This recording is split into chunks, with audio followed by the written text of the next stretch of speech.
Singer Maniram भोजपुरिया।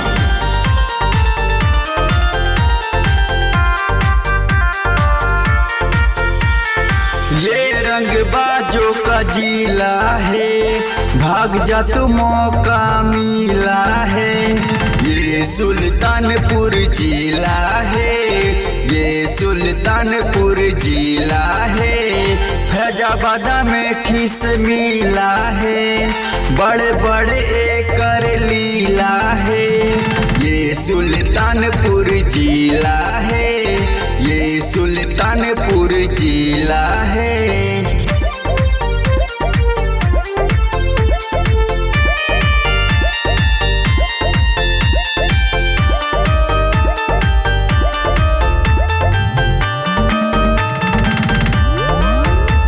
चली न रंगदारी पड़ेगा बहुत भारी, फर्जी जे देबा गाली हो।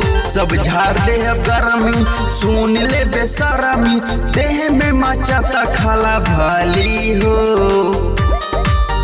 हमने तो नहीं कवनो विधायक हई, हम तोहारों से बड़ खलनायक हई।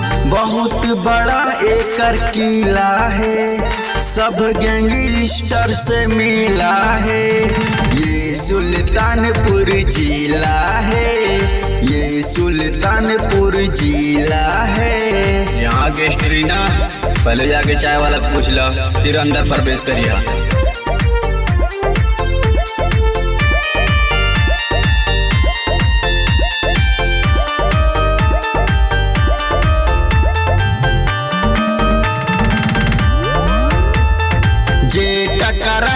माटी में मिल जाई सुल्तानपुर के दबंग से, डॉक्टर भी देखी कंफ्यूज हो जाई, तोड़े दी है तोरा अंग के।